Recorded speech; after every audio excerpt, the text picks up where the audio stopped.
Thank you for taking the time out of your day and coming here because it's a very important topic that we're going to be discussing. And I can't thank the panelists enough for giving up their time for being here, and especially Lillian. But last year, in the aftermath of the tragedies in Baton Rouge, St. Paul, and Dallas, President Obama hosted a White House forum on community policing and criminal justice.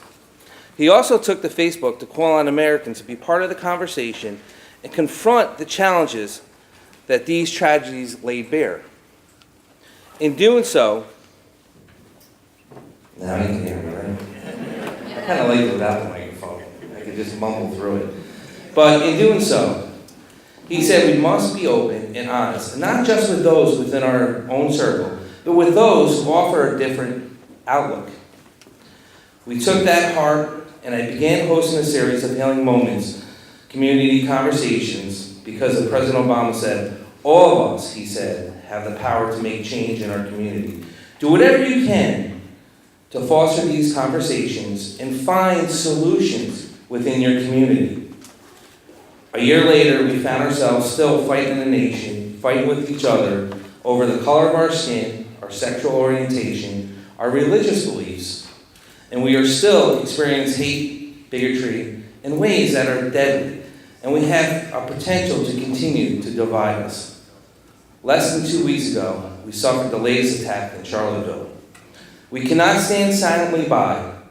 We must take a community, bring it together, and have all groups to stop the promotion of hate, racism, and violence. We must call these groups the neo-Nazis, the KKK, the white supremacists, and others, because it's not only wrong, but dangerous. Our topic today, refugees, immigration, and diversity, has had its share of negative actions and speeches and rallies. I invite you all here today to have an open, honest, painful, difficult discussion to hopefully achieve in our community a better understanding, a greater empathy, an issue that challenges us and possibly even bring about a healing moment. Even though this is the fourth conversation, we're obviously going to need many more. These kinds of conversations, because of the path to empathy and understanding and healing, as long as we have seen, is not easy. We must remain committed, and I'm sure you all believe, we can successfully in finding effective solutions to the challenges confronting us. I want to thank the Islamic Center of the Capital District for allowing us to use this beautiful facility and partner with us in this conversation. And thank you, the Albany County Interfaith Coalition, and Deborah Tano, who is the head of it. I also thank all the panelists who are here contributing to today's conversation. And most especially, I want to thank Lillian, Executive Director of Legal Aid Society in Northern New York, where she has been for 22 years. For being our moderator this morning, Lillian is the nationally recognized leader and writer and trainer in the civil rights legal aid community. She's the champion for diversity issues and the recipient of the New York State Association of Diversity Trailblazer Award for 2013. Lillian, I thank you for being the moderator, and I thank everyone for being here and to really participate. Because if you don't have an open, frank discussion, it's going to happen here. And we need to stay vigilant, and we need to work together.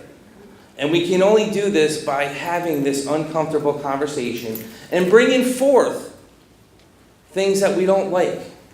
Because, this nation to me is one of the best nations in the world. And we are because we're a nation of immigrants. There's over 330 million Americans that make their lives here. And you think we represent every country in this great world of ours. But we do it because we understand each other and we come together. But we're at that fork in the road in this nation where we're losing the insight. We're losing why we are such a great nation.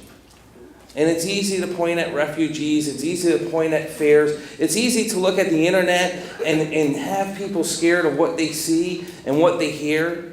But they don't talk about the good things, the culture that different people bring to us, the food, the clothing, the intellect, different ways of thinking, and that's what we need to do. And that's why I'm so proud to be the county executive of Albany County, because we have stayed ahead of the curve. But we need to do better, and we need to spread that around the state and around this nation. And we can do that today by starting today and talking. And Bishop Hubbard, thank you for being here. I've known you my whole life, so I want to thank you for what you do in the community and in leadership. But to everyone that's here, thank you again, and I look forward to the discussion. Lillian. Thank you, Dan. Thanks so much.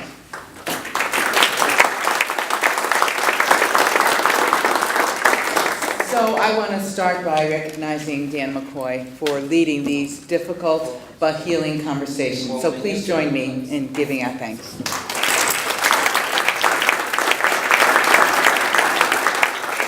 It's great to live in your county. And thank you also to Supervisor Paula Mahan for being at these healing moments conversations throughout the last year and for joining us today. Thank you so much. So as Dan told you, I am the director of the Legal Aid Society of Northeastern New York, and in some circles they do call me the diversity queen. So, and it's a little bit of pressure today, but that's going to be okay because I have this terrific panel, and I want Marquita to take a picture because we're all.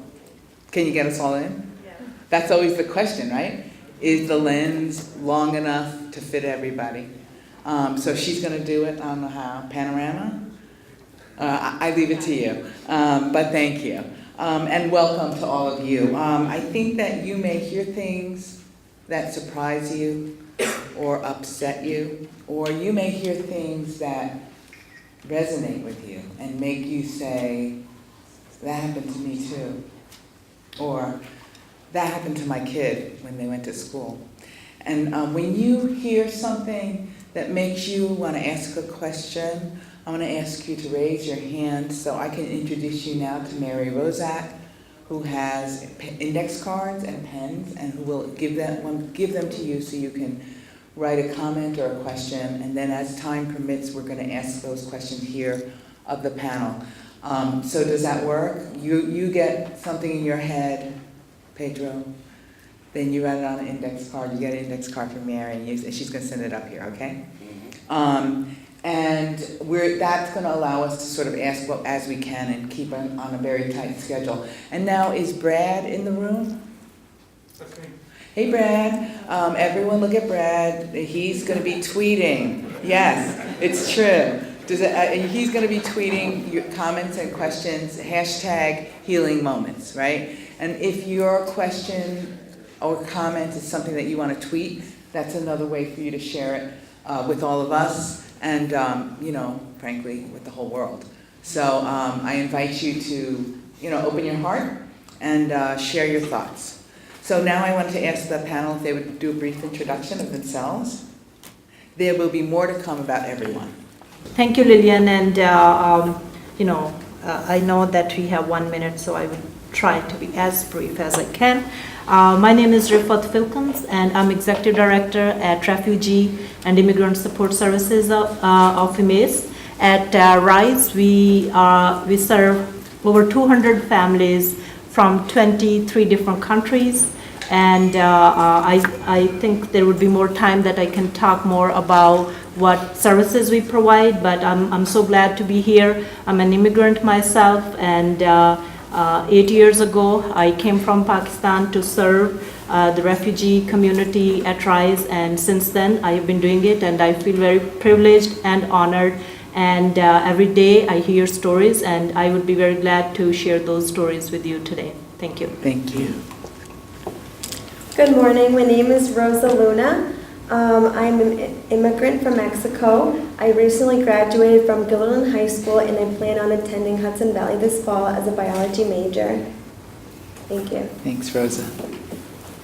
Good morning. My name is David Myers. I am an attorney here in Albany and Saratoga Springs in private practice, substantially working in the field of immigration. I've been practicing now for almost 20 years. Before that, I spent 10 years working up on Capitol Hill doing immigration casework for a U.S. Senator. And I also, for the last 16 years, have been in-house counsel for the Office of Immigrant Services for Catholic Charities of the Diocese of Albany.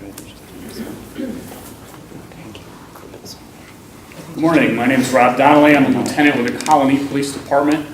I've been in law enforcement for just about 22 years. I originally started with the Sheriff's Department for Albany County, and then I moved over to Colony in 1998.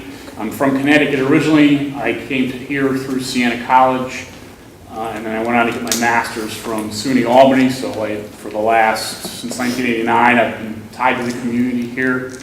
And I'm currently Administrative Services Lieutenant at the Police Department. Thanks, Lieutenant Rob. Do you guys have you have a mic over there? Yeah, okay. Hi everyone, my name is Tara Kolshimari and I'm a graduate student at SUNY Albany in School of Public Health. I'm also a member of the NY for Syrian Refugees Group. The NY for Syrian Refugees Group is a non-profit organization founded by Dr. Ilhan Mohammed.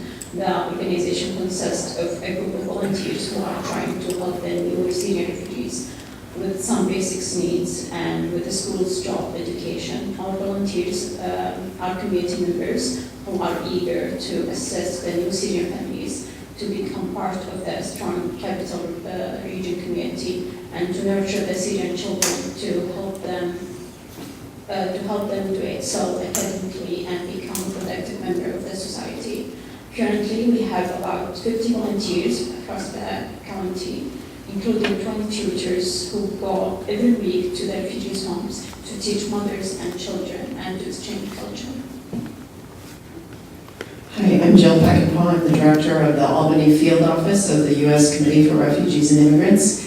USCRI has been advocating for refugees and immigrants worldwide for over 100 years, and in Albany since 2005. We're the resettlement agency for the capital region, so that means that we welcome over 400 refugees a year. We also offer programs to help refugees up to 5 years find jobs and become self-sufficient. And we have immigration services that's open to the wider community for gaining citizenship and applying for green cards. And U.S. refugees resettlement process is always a partnership with the local community, and so it's nice to see familiar faces here today and the New York for Syrian refugees, and we're just glad to be here. Thank you. Thanks, Jill. Good morning. My name is Jim Nelson, and I'm the director of the Albany County Office of Immigration Services. Contained within our office is what is considered to be the Regional Immigration Assistance Center, in which we provide assistance and training to attorneys, public defenders, conflict defenders, and other attorneys who represent indigent clients in criminal and family court in 14 counties in upstate New York. Prior to that, I was a public defender of Albany County and worked as an assistant public defender for more than 30 years. One of our objectives in this center was not only to provide the training to the attorneys, but with the encouragement of the county executive, has been to partner with other organizations and agencies in Albany County and our community to assist non-citizens in their adjustment and in movement and living in our county. Thanks, Jim. Assalamu alaikum. Peace be upon us all. My name is Liaquat Hussain. I am originally from Pakistan. I have lived in town of Bethlehem for over now 4 decades. And been active in the Islamic Center in essentially all aspects, all activities that go here. I have concentrated over the last decade in educating our population largely is immigrants. So we have had monthly lectures where we have introduced our community to the United States history, to how the United States Constitution works, how the government works, different branches, all the 3 branches of the government have always invited public and private people who specialize in different things here to come and give lectures. This way our community is really quite educated in the United States history, the Constitution, state politics, and the election procedures, and all these things we have concentrated. I have also done, for our community, made a directive every few years. So we have followed how the immigrant population has changed here over the last 40 years. And if you look at this brief summary in here, you find that capital region, Albany County should be really proud of it. Albany County has been very receptive, and the population growth, especially since around 2000, has been very high in this area. So there is a very positive aspect of immigrants being welcomed in this area. You hear a lot of negative things, but there are also a lot of very positive things here that people feel very comfortable. They move from other areas and come and make their home in here. So I think that's a very, very good aspect. Thank you very much. Terrific panel. So I'm going to ask you to show me by raising your hand. I think the capital region is a welcoming community for refugees and immigrants. Would you agree? Yes. Okay. Okay. Well, our job is done right now. We're going to start though on the other side. Talk a little bit about the times that people have experienced or observed acts that are not welcoming and not supportive of refugees and immigrants. We are going to go be negative and then positive, I promise. So who would like to start? Asking the panelists to, in some cases, share their personal stories or share some stories about what has happened in their agencies. So Rifat, as an agency head, have you experienced what might be called a hate crime at RISE? I want to start with this, that, Albany has been a very welcoming place for refugees, but obviously, when we talk about any place that you find people, who have a different opinion than you or than other people, and RISE has suffered from that in 2014, where one of our building had fire, and it was an arson, unfortunately, and it took us, the tires of our vans were slashed. I think it's better if I talk a little bit about what we do and then talk about what happened so that you have better understanding. So at RISE we have programs for adults and for refugee children. We have an after-school program which serves 100 children throughout the year, and we have 60 students from different nationalities who come and learn English. We provide advocacy to our refugee families. We help them find jobs. We help them to learn how to build their resume.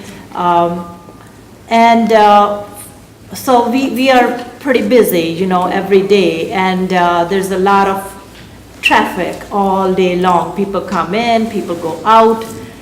And one morning we just heard that in the morning that there was fire in the building, which we were renting from the church.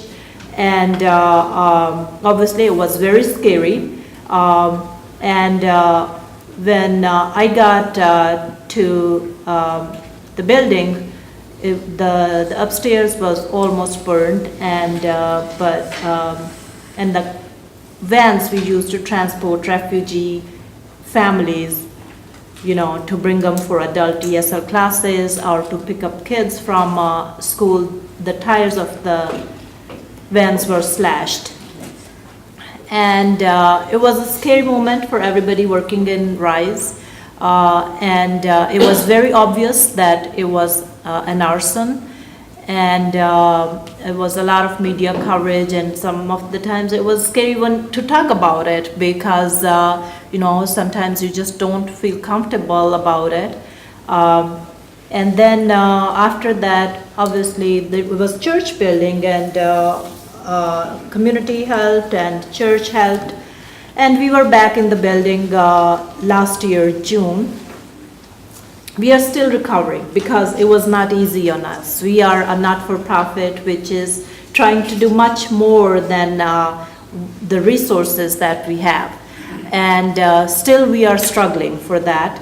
And besides that, what happened last year, because we have people from all different religions, And early in the morning, again, I get a call from our operations director, and he tells me that there was something put in front of our building.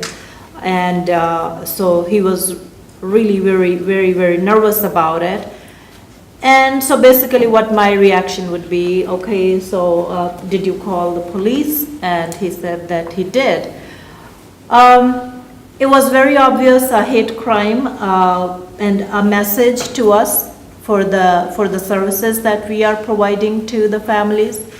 And again, it was a scary moment, but we all, I think people who work in such agencies work with the expectations that these things gonna happen, but this cannot stop you, whatever you're doing.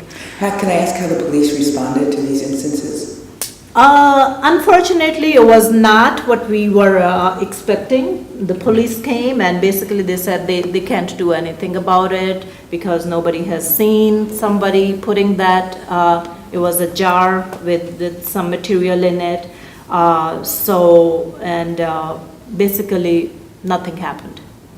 And in the case that we had fire, that's also disappointing that whoever did that, nobody could ever was caught. They got away with it. Yeah.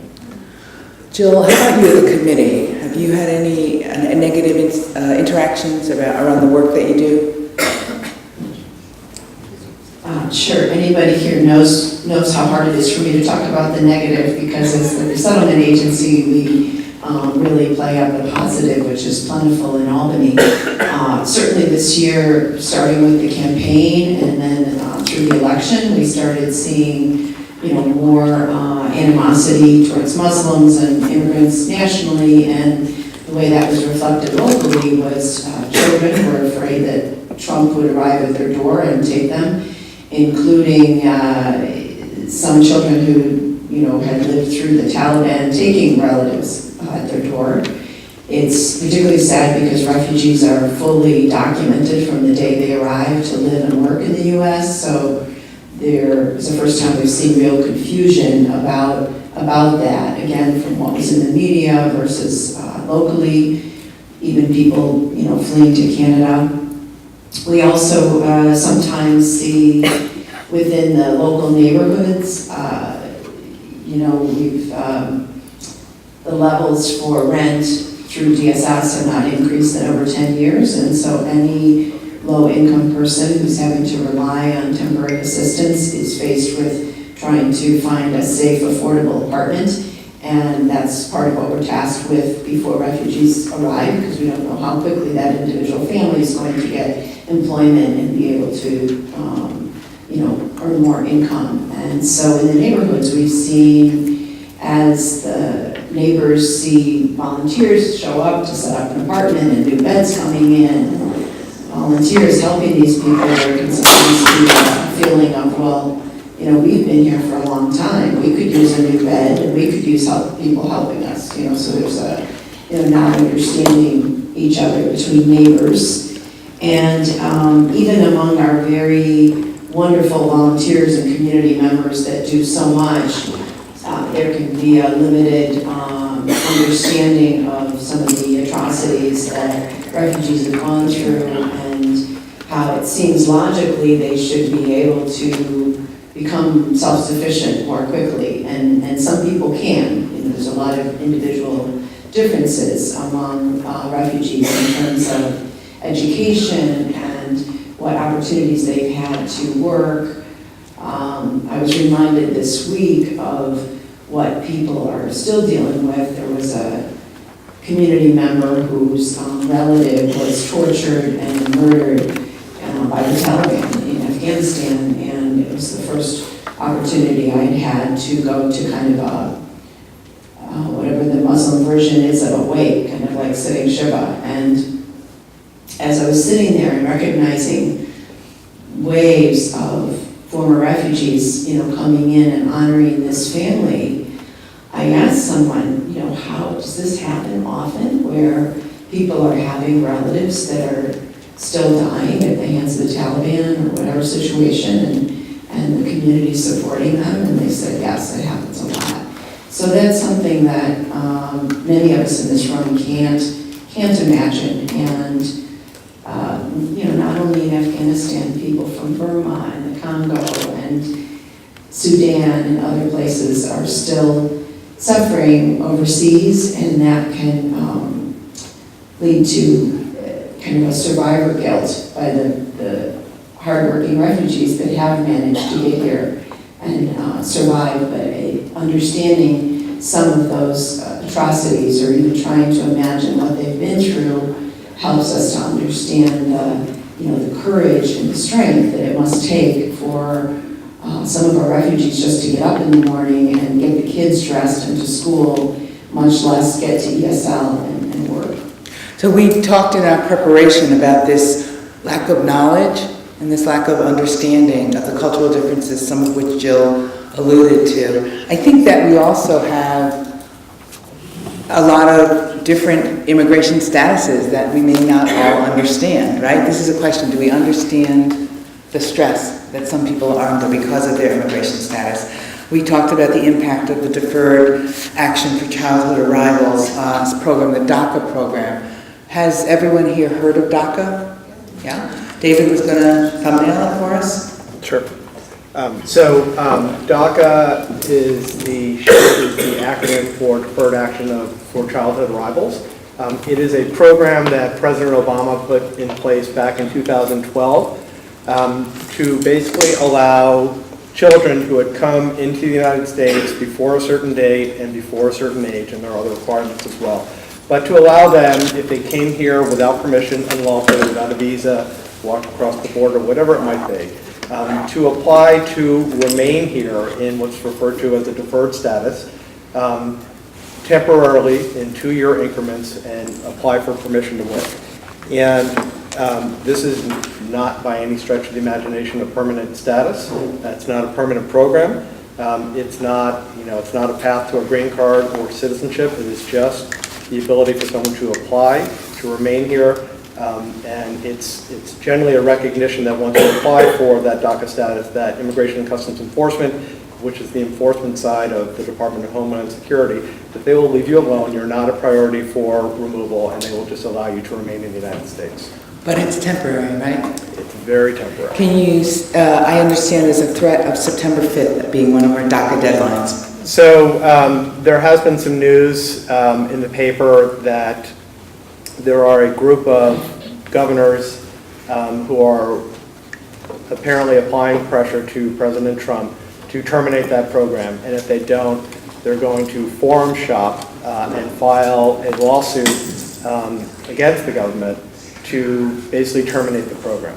So there's a lot of politics involved, but they've set a line in the sand apparently of sometime in September, I've heard September 5th, that either the president terminates this program or they're going to sue to have it terminated.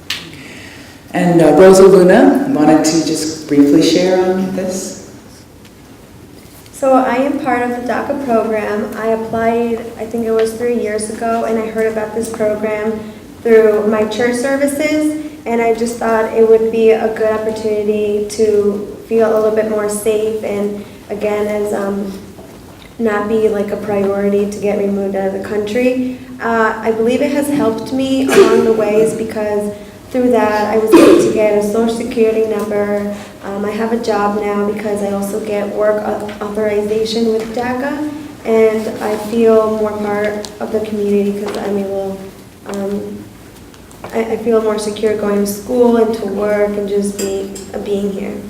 That's great, Rosa. And this question about what have you seen or observed or experienced that has been unwelcoming or unsupportive? Anything you want to add? Sure. So again, being part of a school community, there's some kids don't have really filters, and a lot of times I hear racist comments, and through that, throughout middle school, I was really scared to say what my nationality was because I was afraid that they would say racist comments like, I don't know, Mexicans are criminals, or they do a lot of drugs, or even have the stereotype that we come here because we're poor and we have lower jobs. So it was very hard kind of finding myself and who I am and kind of accepting it. And I know also back when the election was for Trump, my younger sister came home saying that she was getting bullied in school. And just to mention, I have 2 younger sisters and they are both citizens, but even then they still get bullied because they know they have Hispanic roots. And the comment to her was, now that Trump's elected, I can kick you out of the country. And that really hurt, especially, I mean, that was back in elementary school. So to hear kids say that is really heartbreaking. I think kids say that because they hear it at home and they think it's a permissible way to act with their friends at school, right? I'm sorry that happened. I think, Jill, you were really good about the lack of understanding and the awareness of the concerns and fears for other family members. Do you hear at RISE and at the committee about this issue that Rose identified in the school system? Other kids mocking or persecuting refugee children? Yeah, I think there's definitely a lack of understanding despite many great efforts that the schools do and the E&L programs. There have been incidents in recent years where isolated incidents, and it was impressive how quickly the community and the parents and some of the volunteers in this room partnered with the schools to address that. And I think it actually, made a stronger relationship between some of the refugee parents and the schools, and understanding that teachers would take that kind of action. I know that there's also microaggressions that happen all the time continue to happen on school buses and such. Rifat may hear more from the kids that are there in after-school program. Yeah, so I have been with refugee kids. I have been working with refugee kids. It's mostly elementary and middle school kids for 8 years now. And the struggle that refugee kids go through,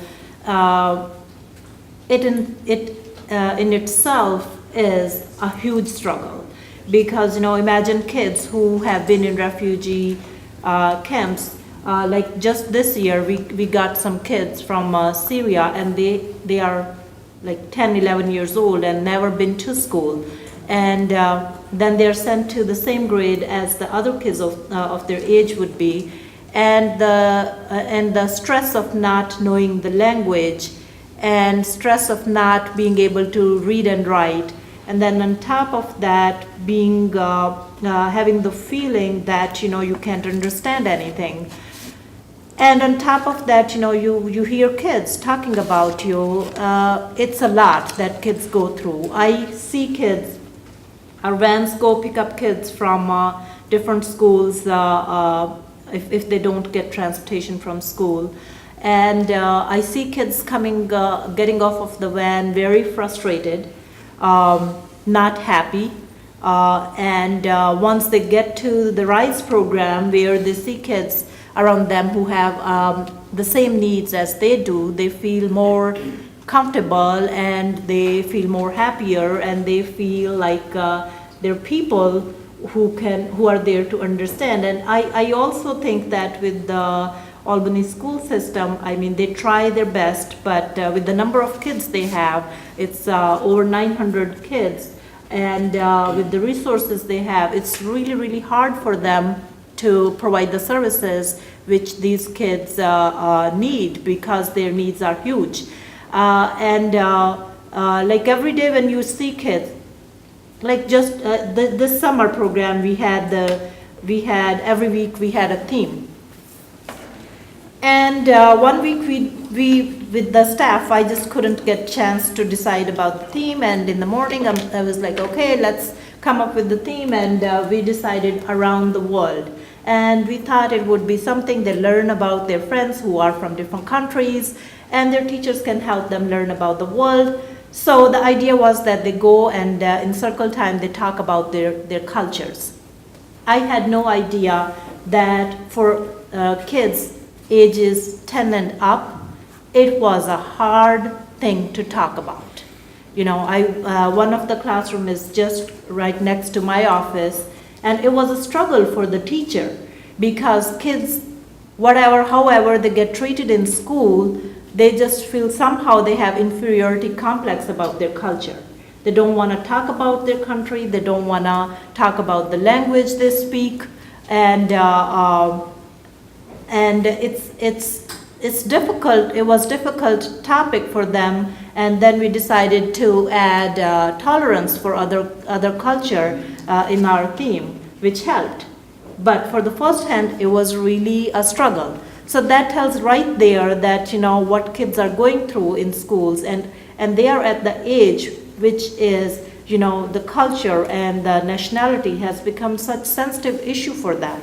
And I think for that age, it's hard for them to understand and to develop that understanding and tolerance in their personality, which is required to deal with these issues. Very hard on kids, right? They're at home, they're hearing about what's happening, as they say, in the old country. And they're also hearing about what's happening right here, the uptick in immigration enforcement. And Jim, do you want to comment on how that's going and the impact on the local immigrant community? Sure. First, I just comment on a couple of things we've heard. Could I stop, Jim? One of the things that we've talked about, words got thrown out, was immigration status and priorities. And so one of the things I'd like to do is just take a few minutes to explain. When we talk about immigration status, when we go out and train attorneys, the first question we ask them is when they interview a client, do they know what their client's status is? And they'll say they're not a citizen. Well, in immigration law, it makes a huge difference what that person's status is as to whether or not they can be deported or removed or will be inadmissible into the country. So, determining a person's status, some people, their status is they're refugees. Some people come in, are here on green cards and they're lawful permanent residents.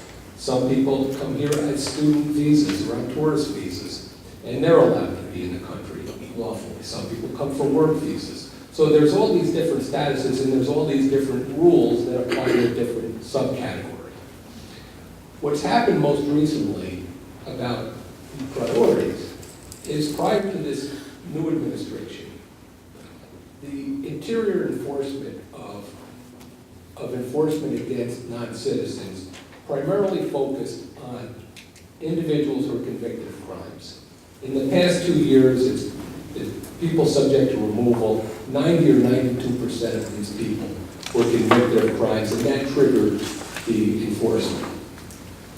What we've seen in the last few months, since the new administration came into office and enacted their new executive orders, which are orders signed by the president. This is the executive branch of government overseeing the Department of Homeland Security implementing the policies of the president. We have seen executive orders that have created fear, uncertainty, and chaos. And how have they done that? Well, they have one priority that said, we're going to have a travel ban for Muslim countries. What did that do? That created chaos, not just for individuals from that country, from these 6 or 7 countries as it was modified, but to all non-citizens. I know David and I had a conversation early on with a client who was from Colombia, who was from a lawful permanent resident, yet you were afraid to have a client who was lawfully in this country leave if they potentially had some type of criminal blemish on their record, because you didn't know when they returned would some enforcement officer tell them you're not allowed back in. We've had individuals now in the last several months where the priority seems to has shifted. The priority now is not just if you're convicted of a crime, it's if you are no longer in proper status. So anyone here, if they are undocumented, if they've overstayed visas, and we've partnered with Albany Law School and the Legal Project to try to ascertain why people have been arrested in the last several months, because there's been a lot of questions from the community as to who is being targeted and why. And we can't give exact answers, but we know it's not just criminals anymore. What have we seen? We've seen people who've been arrested and charged with a crime but not yet convicted, but having ICE come in and remove their DACA classification. We've seen people who've overstayed visas and just traveling through bus stations in Syracuse and Rochester and Buffalo, waiting for a change of bus to go visit a relative in Chicago, being arrested by ICE agents and asked for their papers. And when they don't have the correct papers and they find out they've overstayed, they arrest them and they put them in detention. They don't release them. They put them in, you call detention, you can call it what you want, it's jail. We've seen people who are undocumented, especially down in Hudson and more specifically in Saratoga, where on 2 different days, ICE rounded up 26 individuals. We've seen ICE agents going to court, and maybe some people say, well, if they're going to court and they're getting somebody who's been charged with a crime or convicted of a crime, maybe that's a good thing. We've also seen them go to the audience and find a person who's there to see his brother who had been arrested, and go to that brother and say, do you have your papers? We've seen people who came here on work visas to work for summer jobs, quit their job, and within 15 minutes, police officers asking them, saying, would you come and wait for us? Some people from Albany are going to come up and talk to you. And 2 hours later, they're in detention. So the net that has been thrown by this new administration and the encouragement to the enforcement officers has been something that is very troubling. And we can talk about it more later, but I think that, to answer your question of enforcement, what we've seen, it's created fear, it's created chaos. If you're undocumented, people are very concerned about how they move around their communities, what will happen. We've done Know Your Rights presentations, and even after the Know Your Rights presentations are completed, there's usually a line of people who want to ask individual questions about their current status. And I remember one person over the winter coming up to me and said, I always do landscaping, and should I go back to work this spring? What'd you say? It was a question he couldn't answer. I hate to say it. He said, and as a matter of fact, what he also said was, one of the lawns that I cut had a Trump sign on it last year. So should I cut that guy's lawn? and it's, I would have said no. Part of me felt like he would probably be the safest lawn to cut because the guy probably was glad to have paying him less than he would a normal landscape. So you don't know. But it was a very difficult question. There are questions where there are not a lot of answers. It's been why we've been involved in the Capital Region Immigration Collaborative and worked with private attorneys and other agencies' attorneys to try to come up with answers to how to answer these questions. The other thing that I wanted to comment on is language access to people. Because when we talk about DACA, DACA is a program. When you talk to Rosa, it's a person. There's 800,000 Rosas in this country right now. That's who are in jeopardy between now and September 5th. And one of the hopes you have is that there has been bipartisan initiative both in the House and the Senate to try to legislate this program and take it out of the authority of the discretion of the executive branch. So that's something we can hope for as well. I could. David wants to jump on this real briefly. I just want to give an example of one of the things that Jim was talking about. So, I've been in this field for close to 30 years, and I think prior to January 20th, I would have told you I've seen or heard practically every story that's out there, but over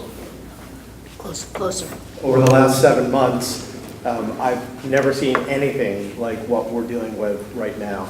An example of one of the things that Jim was just talking about is during that sweep up in Saratoga, it happened on 2 different days earlier this summer. ICE came in and rounded up a group of individuals who were undocumented, some of whom had been removed before and had come back into the United States.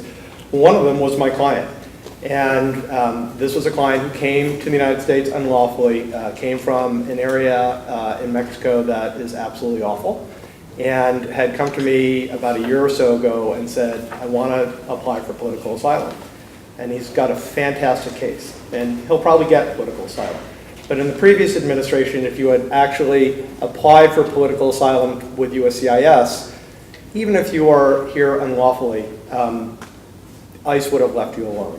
And this is a person who has absolutely no criminal history. His only crime, if it is a crime, was coming across the United States unlawfully, seeking a better life and escaping the horrors of his country. Well, he was picked up.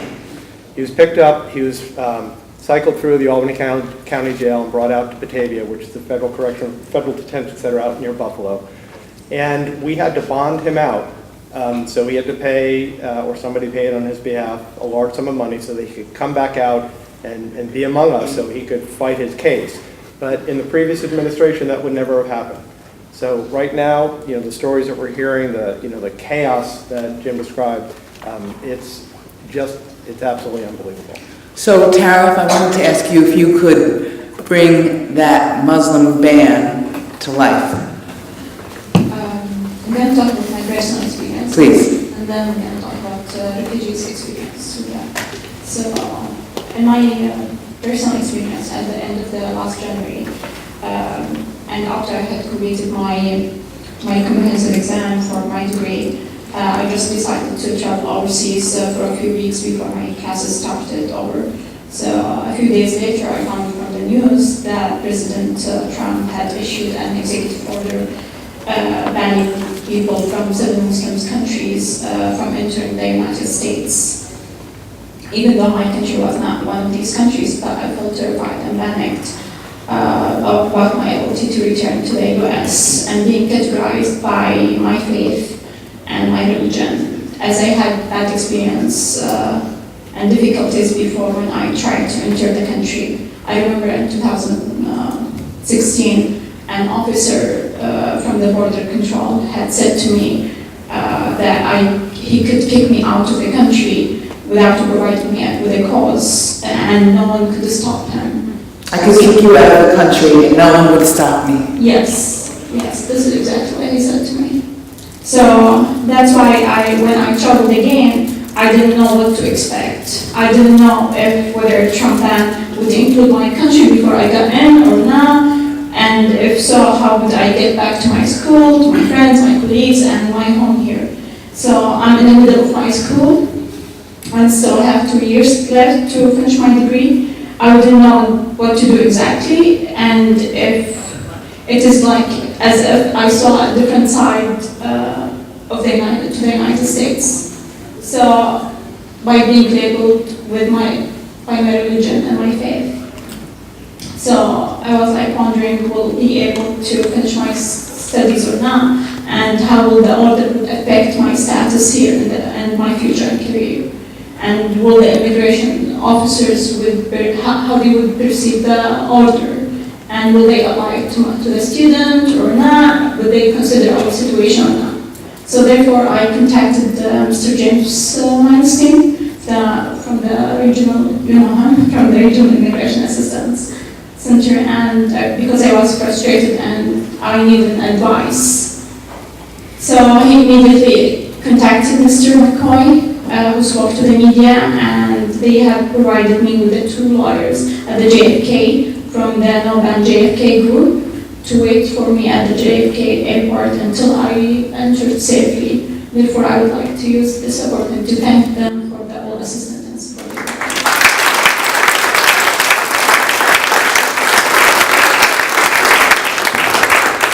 Rifat wanted to jump on this. Yeah, I just want to say, because mostly the families I work with, they are refugees, and they should not get affected with this executive order.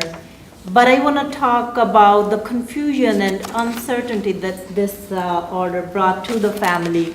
Now, these families are legally here. U.S. government brought them over here, but still there is a lot of uncertainty and confusion. Some of the people who are being resettled here, some of them don't even have the educational background, and they really don't understand what the executive order is. But when they hear things and they see things on news, they're just nervous. They think that, you know, bad things are going to happen to them, or and they are worried about. I talked to a few of the women, and I asked them and how they feel about it, and basically their answer was, you know, we are here, and being here for them is a struggle, but on the other hand, it's much better than being in a struggle of the fear that if they're going to be alive or not. So they feel safer over here, which is a great thing for them. But now they worry about the families that they have left, or family members they have left behind, if they're going to be united with them or not. So I think the confusion and uncertainty that families are going through, it's just not easy on them.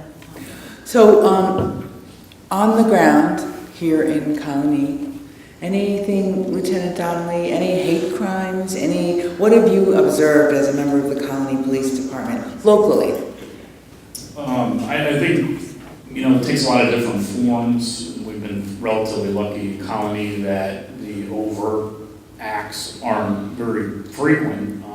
I would classify a lot of them more as very unnerving incidents to members of the immigrant community.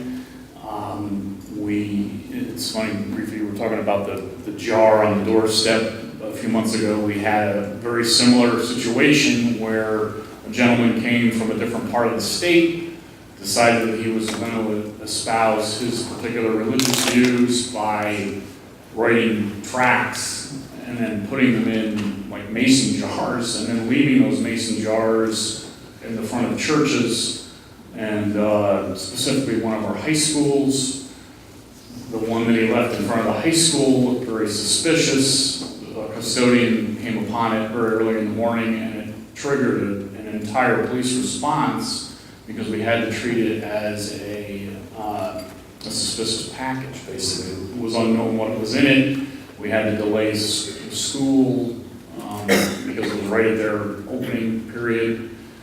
We had buses full of kids staged at another parking lot, and we had to clear the entire building. And it ultimately, when the jar was deemed safe and we opened it, it essentially was this gentleman's personal views about religion.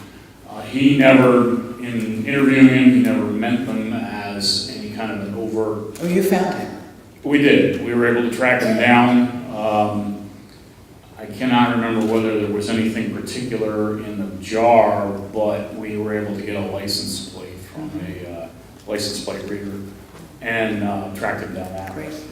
And he was very adamant about his views, but said that it really wasn't meant as anything malicious. Unfortunately, the church where he left them, they found the jar, just kind of wrote it off and threw it out. They didn't report it right away until after this incident at the high school.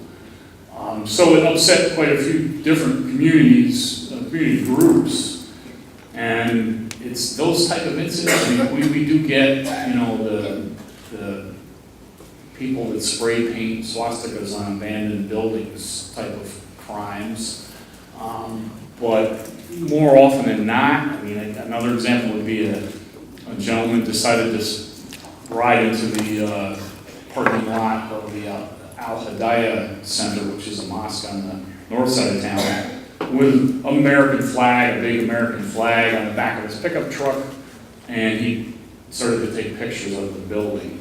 The members of the mosque came out. He didn't say a word, but just the overt act of aiming a camera at the building and the prominent display of the American flag, it upset them. They contacted us again through license plates. We were able to find out who that was. And actually, the Joint Terrorism Task Force took that right out of our hands because of the potential that it could have been some kind of a hate-related group that was doing this. It didn't turn out to be. He was simply someone who had what he felt was very patriotic beliefs, and he wanted to make a statement.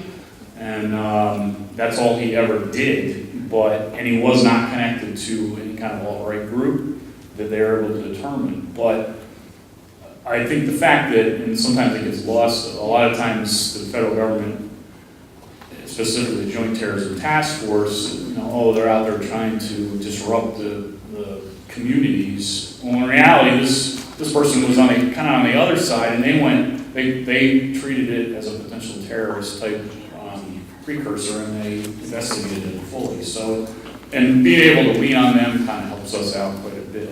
But Colony's we've been lucky in that respect in terms of overt hate crimes.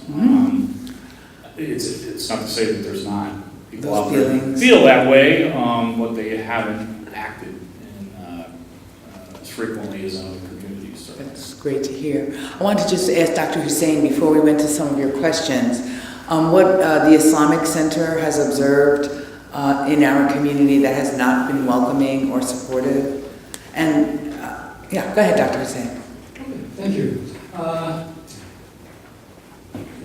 I've been in this country for a very long time, and of course, people who are different or immigrant, look different, speak different languages and all that, always face some negative comments or negative reception. So I'm not going to talk about those things which normally happen, but I saw a qualitative change against people of the faith, Muslims. So I'm going to describe what I see because of the religion, what discrimination that I saw.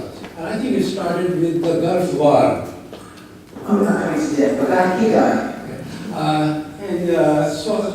So I felt many times that I was treated in some surroundings a little differently because I was a Muslim. This behavior changed more after the First World War, World Trade Center incident, and especially after 9/11. I remember only a few days after 9/11, my son and I were going fishing, and we stopped in Nassau, and there was this group of people, something was going on, and people really gave us a dirty look. It was the first time in my life that I had faced, because somebody publicly giving us a bad look. And only a few days after that, I was crossing from Empire State Plaza into the Capitol, and there was a pickup truck. So I went a little distance and to cross the road, and the guy took the reverse. So I moved back, and then he moved more back. So I went to him and I said, "No, you got to admit me." He said, "That's what I wanted to do." So this kind of incidents I never faced before.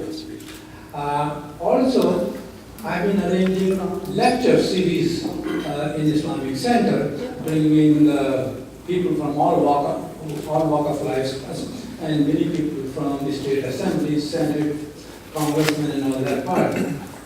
And I am non-partisan. I would invite anyone who is an interesting thing to say. But I found, and I'm really sorry to say that, that I had tough time getting some people of certain party. For example, I tried Senator Bruno several times, and he wouldn't accept. I tried Senator Farley several times, and I couldn't get him to come to speak at the Islamic Center.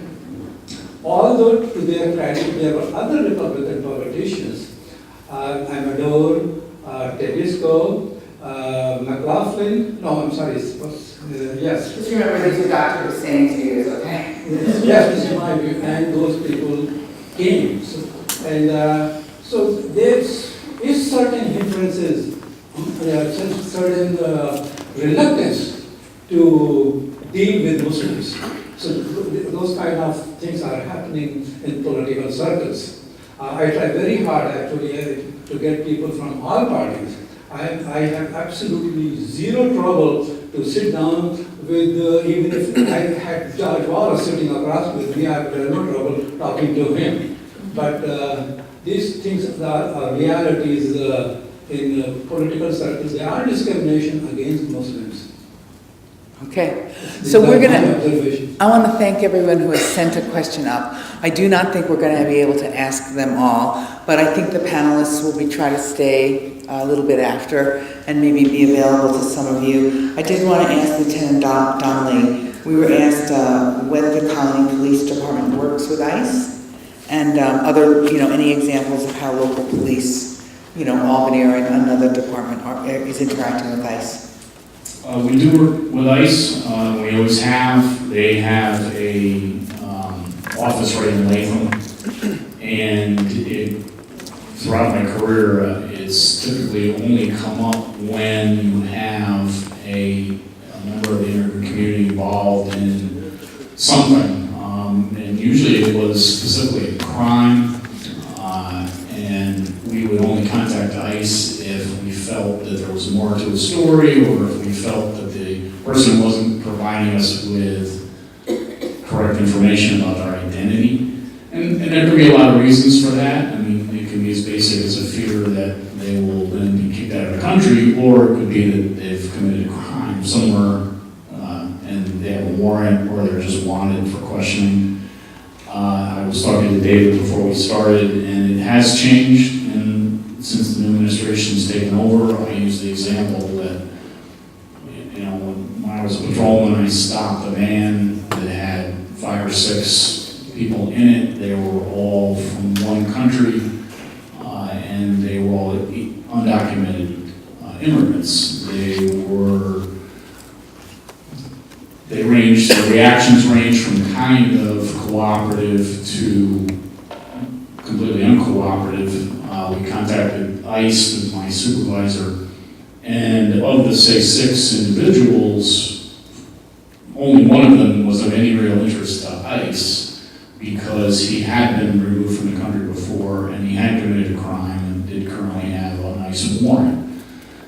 At that time, they simply told the other 5, leave the country, we're done with you.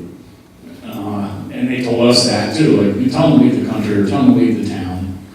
And we tell them that, and obviously they go on their way and they do what they're going to do. And it really wasn't up to us to try to push them even out of the community because they hadn't committed any crimes, they weren't wanted, they were simply undocumented. And now that's different. First of all, we haven't taken part in any kind of a roundup like that happened in Saratoga. So the other way hasn't happened so much. You haven't been asked by ICE to participate in a local raid or arrest, okay? No. But the feeling now is if you were to stop that same van with 6 individuals, probably ICE would take all 6 individuals, regardless of their status. Or whether they've committed a crime. Right.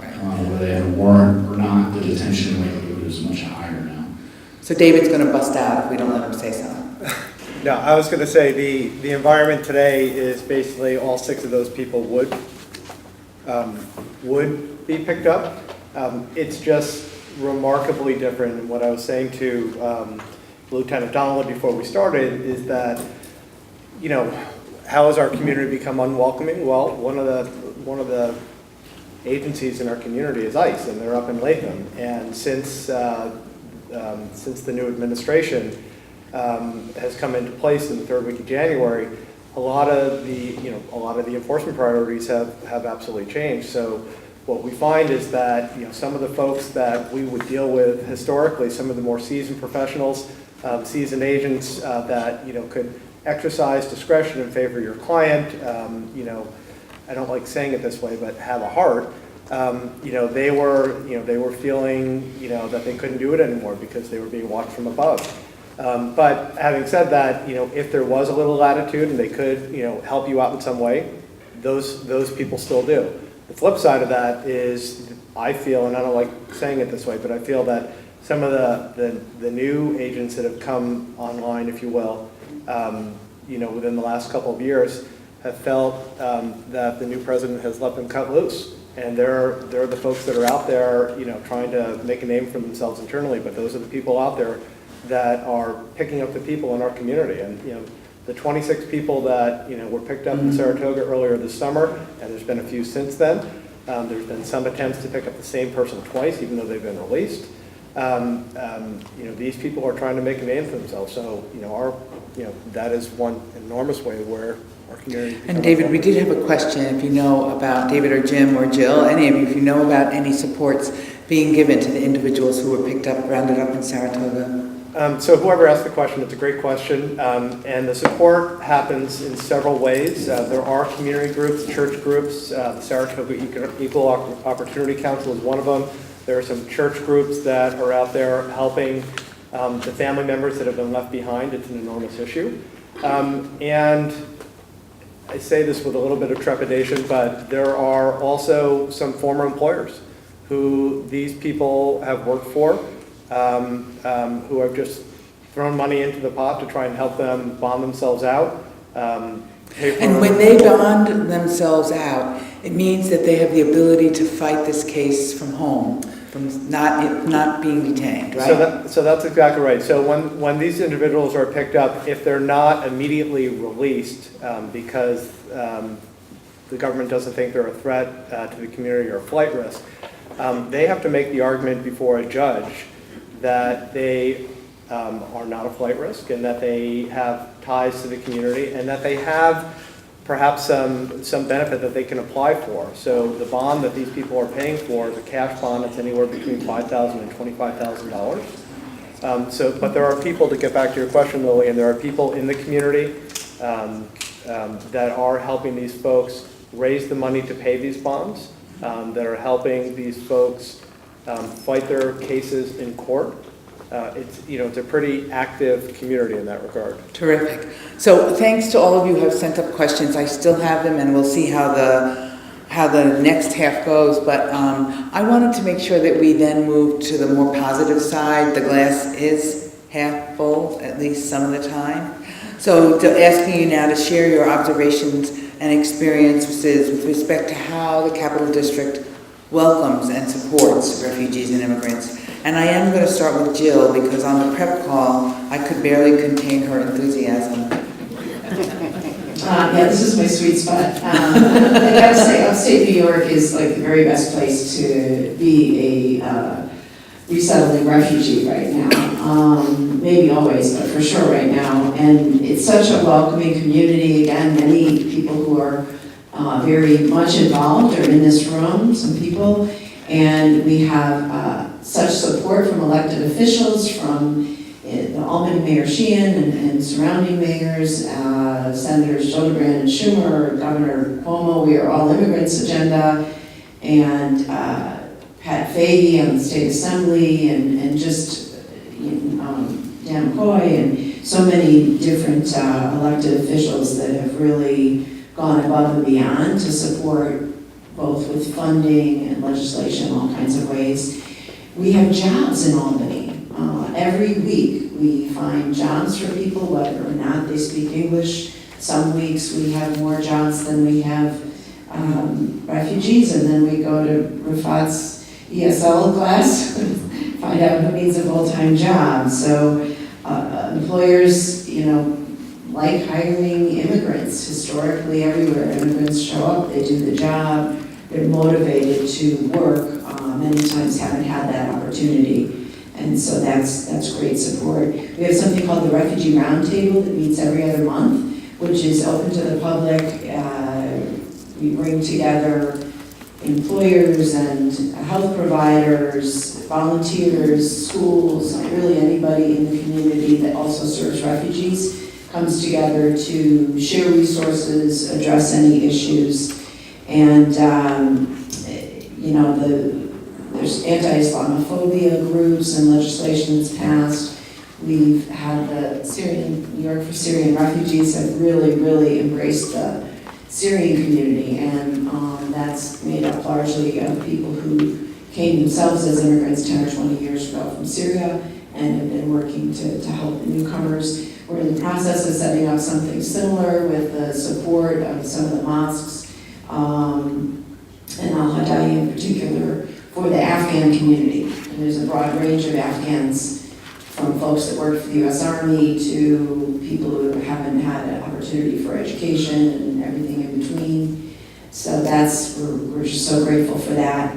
And they're setting up E&L tutors, one-on-one. Dahlia Herring here has been instrumental in that, and citizenship classes. So one of the biggest challenges at USCRI is the wonderful outpouring of support and trying to manage all those volunteers and interface with the community during a time when funding is so uncertain. So you brought for the audience, did you, this terrific handout? That was the Refugee Roundtable that created those, and they're quotes by kids. It's from a few years ago where we had an arts show at the arts exhibit at City Hall in Albany, and there's some on the table, there's more we could put out.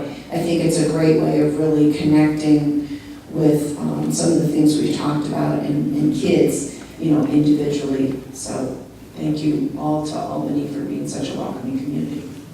So I just have to, I'm a lawyer by training. I don't practice law anymore, but I just have to ask the lawyers on the panel, Jim and David, how are we as lawyers contributing to this community's healing process with refugees and immigrants? Jim? Well, I think as lawyers, we're contributing greatly. And I think one of the best things we can do for people is to help them provide a pathway to citizenship and help them understand and explain their rights and what they are allowed to do. So, in the past, groups such as the Office of New Americans, Legal Aid, the Legal Project, have really stepped up to provide greater roles in helping people adjust their status. Because once you get that ticket, once you're a citizen, they can't do anything to you anymore. So, in addition, when we talk about immigration courts, they're different than criminal courts. In an immigration court, there is no right to an attorney. If you cannot afford an attorney and you don't speak the language and you're illiterate in your own language, you represent yourself. So it doesn't matter what your age is either. So just recently, the Office of New Americans in New York State provided funding for detainees in Batavia, New York City, and all the New York State correctional facilities, so that the individuals who are detained will have counsel with them when they have to represent them in deportation proceedings. The other thing that attorneys have done is, and this started before this administration, is the Regional Immigration Assistance Centers. That's what you run, right? That's what we are. There are 6 different centers across New York State. And our responsibility is to provide assistance and training and to advise attorneys when they represent clients in criminal or family court. So because of the heightened awareness that's been created by the Trump administration, I think attorneys are more careful because they realize their decisions may have a more profound impact than ever before. So they are reaching out to us, and they are trying to come up with the best pathway and strategies to representing clients. And Do you find the judges are aware of the immigration consequences when they take a plea? It cuts both ways. We have had, in the past 6 months, I would say, when we used to do training specifically for defense attorneys. When we've gone up to different counties, especially some of the smaller counties, some of the judges have signed up for our training. And it's created a situation, but we've, a little bit we've had to deal with, but I've approached the judges with the idea of you're welcome to stay for the educational portion, but then when I want to talk about defense strategies, would you please leave? And they've always been very good about that. But there are judges, to give you an idea, who have been fantastic. Judges have reached out to our office because they want to make sure the attorneys are doing the right things. They want to make sure we've gone to judges. I hate to keep going to different stories, but to give you an idea of change of client, we had a person who back in 2002 was convicted of a B misdemeanor for possession of marijuana. He got sentenced to 1 year probation. In 2007, he renewed his green card, went in, no problem. 2017, he goes, because it was good for every 10 years, he goes to renew his green card. They said, come back on Tuesday. He comes back on Tuesday, they said, we're detaining you. We're putting you in removal proceedings. Why? Because there's no statute. It's not like in criminal law where somebody got arrested, just did a crime. Any crime, any time counts. So somebody looked at their priorities and said, you were convicted of marijuana back in 2002, which, under federal immigration law, marijuana is considered a controlled substance, which then compounds the problem because now not only is he put in detention, but if there's another law that said if you're convicted of a controlled substance offense, you are subject to mandatory detention, meaning this person would have to spend several months in jail waiting for an immigration individual hearing to try and plead his case for why he should have his removal canceled because of all the good things he's done in the 15 years subsequent to that conviction. Fortunately, we were able to screen this person very quickly when he first came into the Albany County Jail. Someone reached out to us. We were able to get his story, we were able to get information about him, we were able to get information about his 2002 conviction, and we were able to reach out to the district attorney's office and also to the court where that conviction occurred. And although it took about 2 or 3 weeks, ultimately, once we got that order that vacated the conviction, literally within an hour of that vacating the conviction, we got a call from the family that he's been released from Batavia. So there are tremendous things that can be done. There are tremendous things that need not just good lawyering, but can certainly benefit from the work of prosecutors who have a heart, who are interested, in courts who want to try to do the right thing. So there's a role for every one of us in the legal system, right? That's correct. Making it work. David, did you want to talk a little bit about what you do at Catholic Charities? I would just, I agree with 100% with what Jim just said. I think the biggest thing that we can do is provide information. It's to get the individual foreign national story, find out how they entered, find out what the backstory is in terms of, where they're coming from, find out, what's happened since they've been here, and try to see whether they have a path to regularizing their status. Not everyone does, unfortunately, and there are some situations where, you have to let that person know that you can't help them. As much as you don't want to, and instinctively as a lawyer, I sit there and say, okay, there's got to be a way, but not everyone has, a path to a solution. But I think probably the biggest thing that we can do, as Jim said, is come up with a strategy that can take sometimes years to implement, unfortunately, that will, get them from wherever they are to hopefully permanent residence down the road. And the other thing is lawyers, I will say, the lawyers who practice in this area, in this community, are fantastic. And I know there's probably somewhere later on where we're going to be talking about this, but, I'm a member of the American Immigration Lawyers Association. We have an upstate listserv that, if I just have a question about something, I can, pop a question to the listserv, and literally within moments, I'm going to get 10 responses from people who are fighting the same battle that we're fighting and who are happy to provide information that I can then pass on to a person, to provide them with information or whatever. But, again, I think providing information, providing a strategy, that allays fear. Just having, the foreign national knowing that that they're going to ultimately be okay, or maybe there's going to be a hard path, but, if you can just kind of lay it out for them, I think it helps dramatically. And then, as Jim said, educating the DAs, most of whom seem very amenable to being educated about the immigration consequences of a plea or a conviction. Sometimes educating the judges. My experience, like Jim's, is most of the judges in this area are more than willing to work with you. We're fortunate to be in this community, and then, to Jill's point, this is a great community. Except for what happened on the third week of January, this is a great community for immigrants to live in.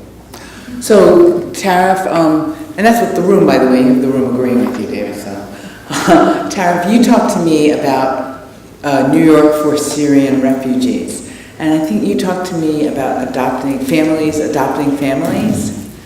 Yes, we have such a beautiful community here in Albany. Our volunteers, we have like 50 volunteers and 20 tutors who go to refugees, Syrian refugees home every week and tutor mothers and children. And being paired with the family, with the Syrian family, we found out is such a great form and bond between American families and the Syrian one. They exchange culture and they exchange food, and last few weeks a couple families went for a picnic together. So, and they provide them not only teaching children and mothers, we found out they provide them with all the support and assistance they need. So I remember one of the houses, the detector alarm was not working, and they just helped them out to exchange it and contact the landlord. It's not only the thing, we expect them to tutor mothers and children, but they take care of the family. So they go amazing. above and beyond. Yes. How do you match the families? Actually, Dr. Ilhan, people reach us from we have a Facebook page, NY for Syrian refugees. So currently we have more than 2,000 followers. So I just want to say, they have more followers than Legal Aid. I have no feelings about that, but. So whenever we need any kind of help, we just post in the Facebook and people reach out for us. So if someone in the audience was interested in adopting a family, Yes, and volunteer. they could follow her Facebook page, New York for Syrian Refugees, right? And that's great. So long-term support for refugees and immigrants. I think institutionally we would go to RISE, right?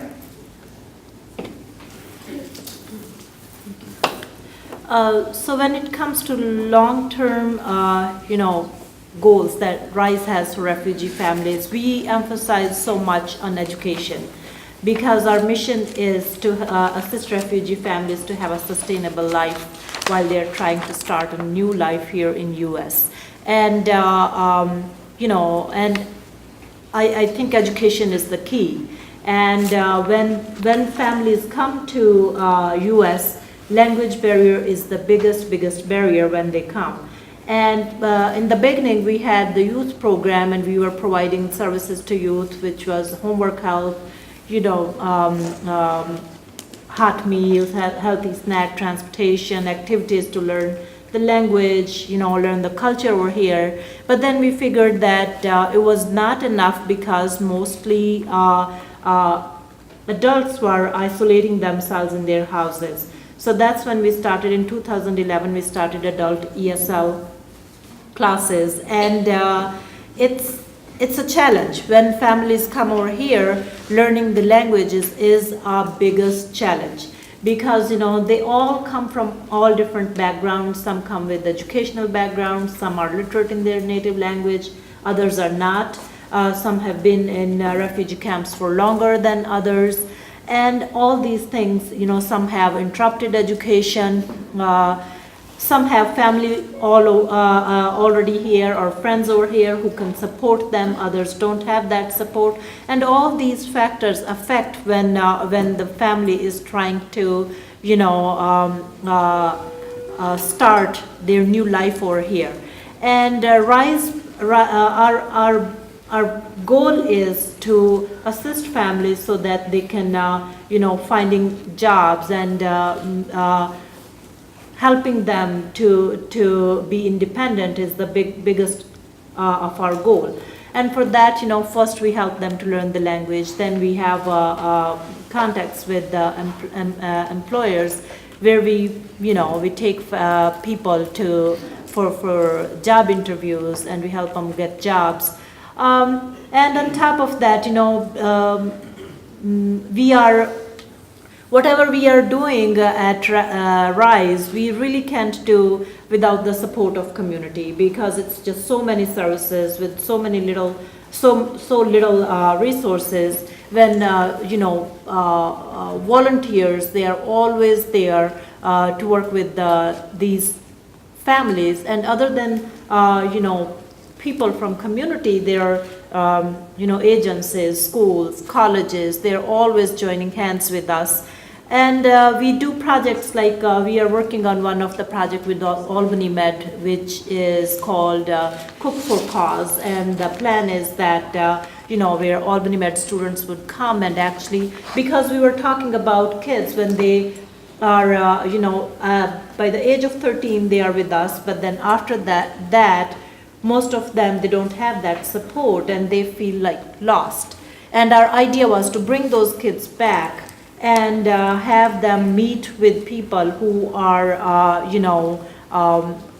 in education or in a career path, so that they can meet with them and learn from them. So they're meeting medical college students? Medical college, they're meeting medical college students where they're going to work in our kitchen, they're going to cook together, and then they will sit together and talk about the success stories.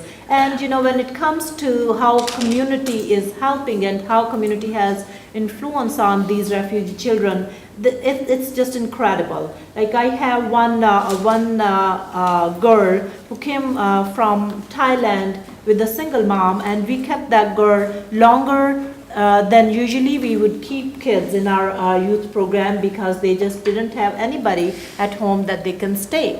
And the influence of ESL teacher that girl has, now she is in college, and she wants to be an ESL teacher and wants to give back to the community. And these are the success stories which keep us going and tell, and and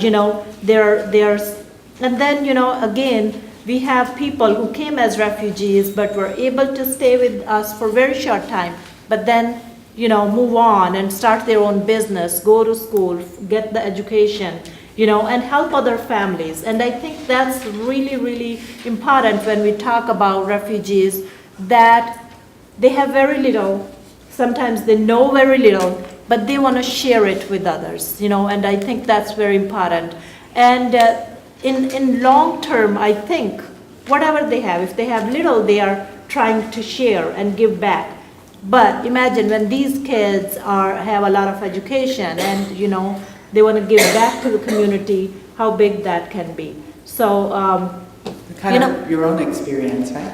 yes, I mean I came from Pakistan 8 years ago, and it was difficult transition, and I came with a lot of education and a lot of experience, but still it was huge. But I think I felt like I had to push myself too much, too hard to learn the system over here and to do whatever I came to do for. I learned, and I feel so much, I feel proud about whatever I do, because at the end of the day, it's so rewarding to see families being helped, and families which are in need and eager to learn and eager to be part of the community and eager to appreciate.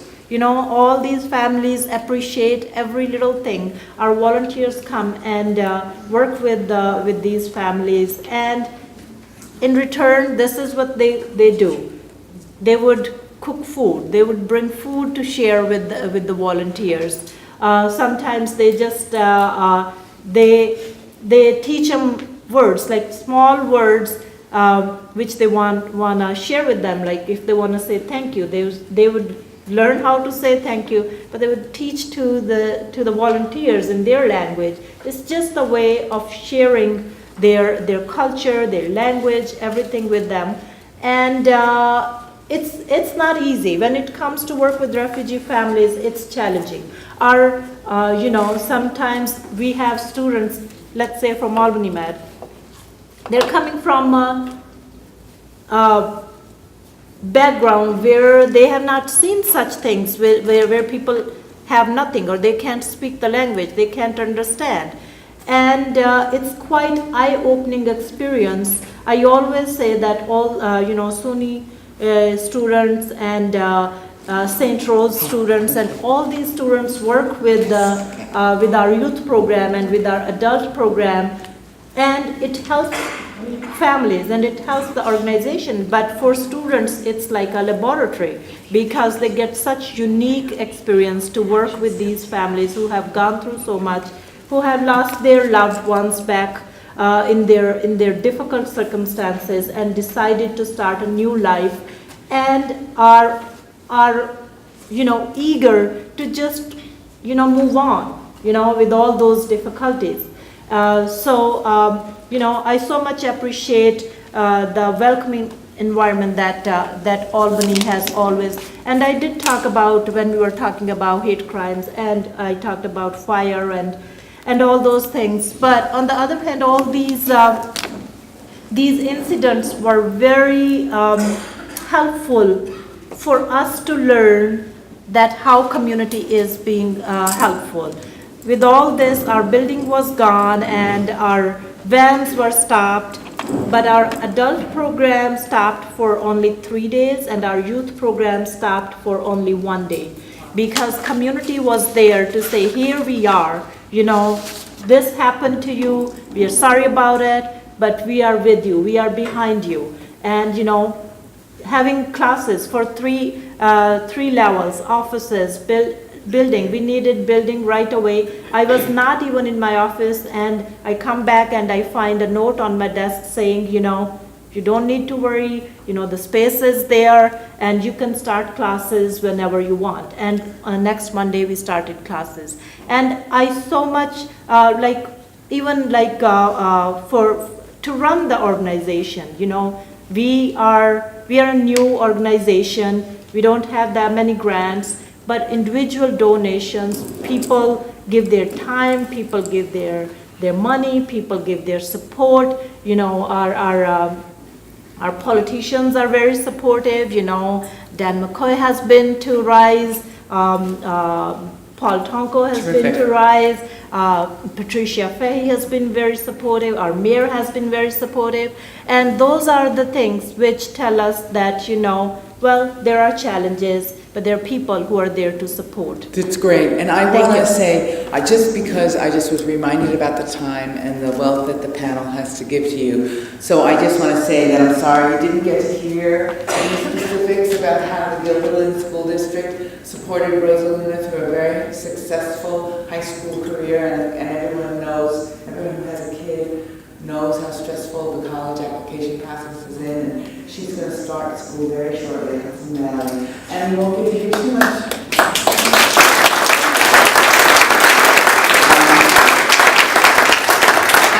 I did ask Lieutenant Donnelly to talk about the training that the Colony Police Department had done, and he said, well, we get out to the meet and greet events, and he's here today. And he also talked about how individual police officers can hit it out of the park and thereby create relationships between refugees and immigrants living in Colony and having a tough time. You already heard about adopting a family, so we don't have time for you to hear all of that directly from our panelists, but I did ask each of them to prepare to leave you a room full of people who already have a lot of energy and already have a lot of heart. I asked them to give each of you one action step that you or your neighbor or a member of your family could take after you leave today to help us to continue to heal as a community, and to have better conversations between refugees and immigrants and native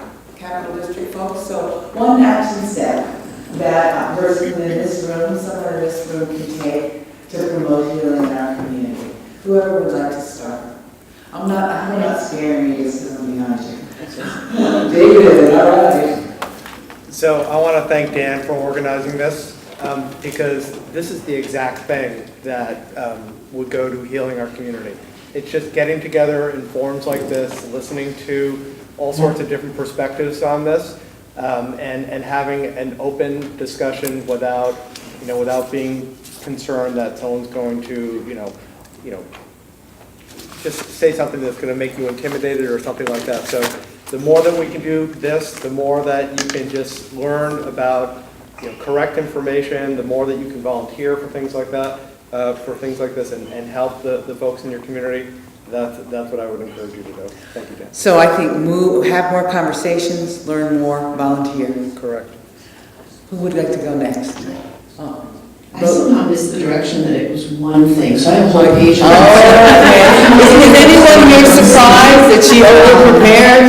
I would sum it up by, I think it's the same thing that leads to building community in general, which is really simple, smiling and opening your heart to build bridges and connect, whether you're at the supermarket in line and smiling at a refugee that's dealing with their child, whether it's in the neighborhood, connecting neighbors. I think it is that simple, and particularly in public places where it might not be the people that would come in this room, but people who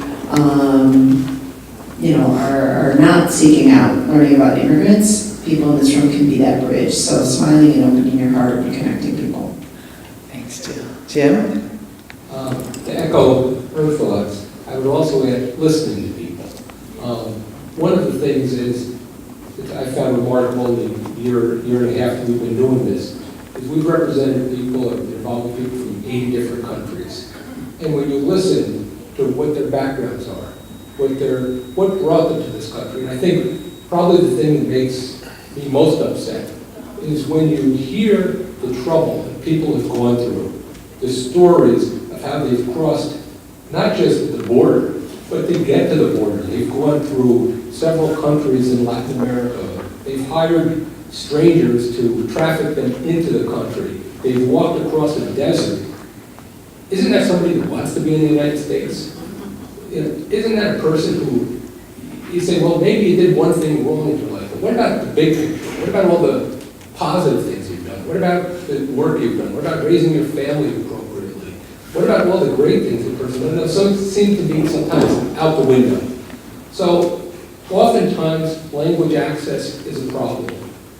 But if you can work through and find interpreters and listen to the stories of the people, they're truly heroic, they're inspirational, and I think if more people listen to that, there'd be a lot less judging or about whatever characteristics they feel or prejudices they may have. I want everyone to know behind the scenes how Tara and Jim got together, connected. Would you share that? I have always found talking to the people from different countries to be very educational. I find it always very rewarding to invite people from different countries, have dinner, talk with them. I think it's very, very educational and also makes the other person much more comfortable. Dr. Hussein, is that easier said than done? Well, personally, I don't find it difficult. You don't want to invite me over yet.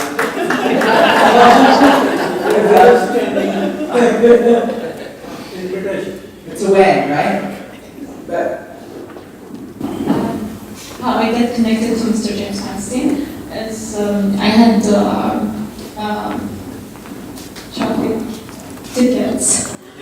I didn't know that. I didn't know that. I seek the help through the international office at SUNY Albany. They connected me to him, and he was such a great help. Okay, I thought Tara was going to talk about how she volunteered to be an interpreter for Jim's Syrian clients. That's been the payback. For 6 months. Okay. We had very thorough And preparation. since then, I've been like interpreting whenever he has like cases with the client who speaks Arabic. So would you do that for other lawyers or Yes. community people who needed an interpreter? Because she's a volunteer. Yes. This is while she's gaining her PhD, okay? She's also volunteering. So volunteering is a common theme, another action step that people could take to build community, right here. Yes, Tara. I just want to mention one thing. Sure. We have a huge problem with the refugees now facing whenever they are out of job, because sometimes they get a job temporary at Walmart or Target, and after a few months they be laid off. And to get recertified from the DSS, they have to wait like sometimes 4 to 3 months to get recertified. And they don't have money, they cannot pay the rent, and sometimes they are evicted from their homes. So if there is a way to find a help to speed the process of being certified from the DSS. So So this is the main. they should things call, that we they use. can call the legal aid, they can call legal aid, and they can call the legal project. Is anyone here from the legal project today? You're not standing up to answer, right? Oh, yeah, hey, do you want to just speak briefly about what you can offer to refugees and immigrants? Hang on. Yeah, you're gonna have to stand up too, it's true. Hi, so I'm an immigration attorney at the Legal Project, and we coordinate the Capital Region Immigration Collaborative. So we work together with a lot of the folks up here, and we provide immigration legal assistance, not directly to refugees, but to all other immigrants, and we're able to help anyone else who has an immigration issue. And we're always in need of interpreters, so if anyone would like to volunteer their services, we're always looking for interpreters to assist with that. And we help people with the whole range of immigration legal services. And I've left some of our flyers at the front, so please feel free to take those and share them with your communities. Terrific, and the person who asked the question about where to go to have assistance in filling out immigration refugee change of status forms. Change of status forms? Could they come see you? You could definitely come to us, yes. Okay, terrific. Action steps our audience could take to heal our community. Lieutenant Donnelly. Obviously, law enforcement presents a different set of problems when dealing with the immigration community, often based on the experiences people have from the country of origin.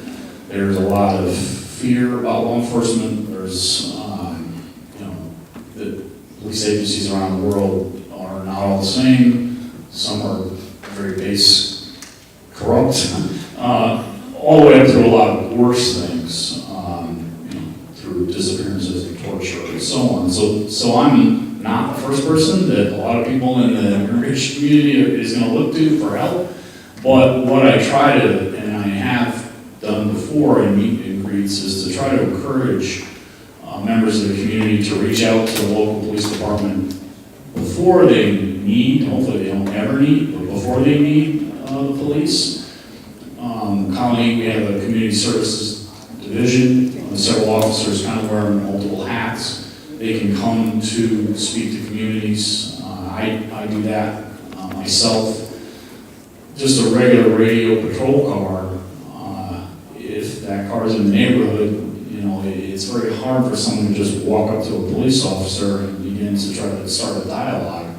But that can be done, or members of the community, if they have a representative of the community, they can certainly reach out to us specifically and say, I'd like to speak to an officer, or I'd like to have an officer come and speak to my group and just explain, for example, something as simple as filling out a police report.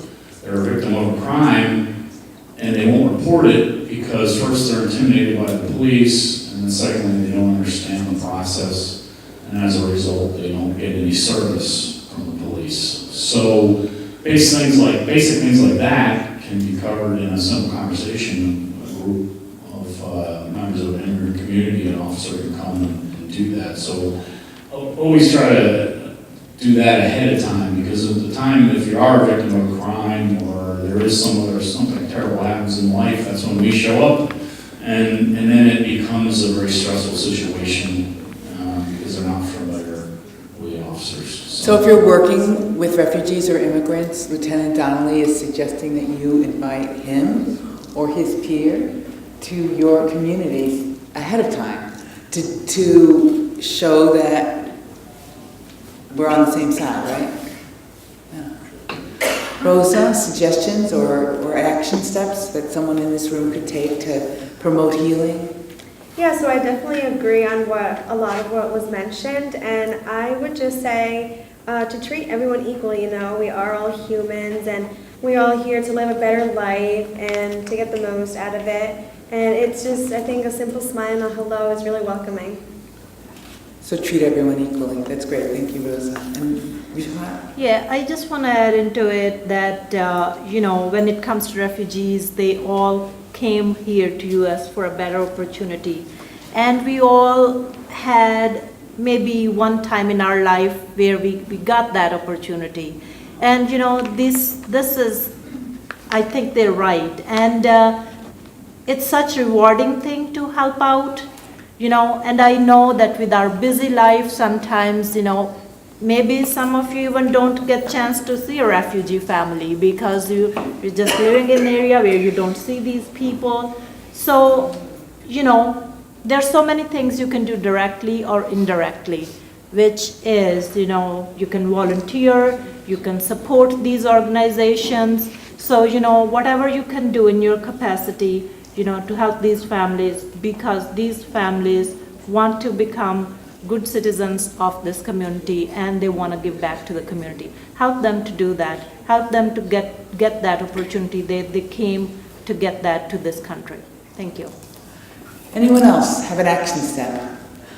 Otherwise, I want to give a shout out for to Dan McCoy and to the Catholic Diocese for supporting the food pantry, which is right here in the Islamic Center and is open on 2 Saturdays.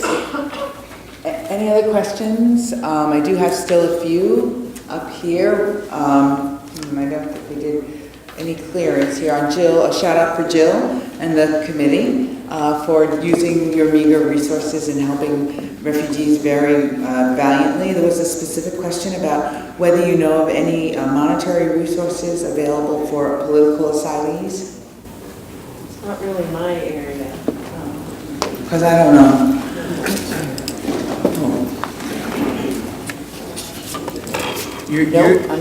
Our immigration attorney is shaking her head no. I was just going to say, sometimes there are resources that do become available. I subscribe to a publication called Interpreter Releases, and at the end of it, every week or 2 weeks, I think, they list sort of federal grants that come out, but you have to kind of keep track of it. They do come out, every once in a while. They're usually to agencies like Catholic Charities or Legal Aid, but they're unfortunately few and far between. Once individuals have been granted asylum, we can help them get a job. Okay, great. In another area that we haven't really touched on, but it's related to asylum, is people are victims of human trafficking. If we get we've been very successful in getting people classified as victims of human trafficking, and that opens up different funding from the New York State Office of ODPA. So that can be a resource. Great. We had a question about what are the unique problems that older immigrants and refugees face. I think we thought was going to take that. Yes, so I would say language barrier is the biggest problem for older refugee individuals because, and some of them are not literate in their native language. That makes it even bigger challenge. And on top of that, once kids, they come over here and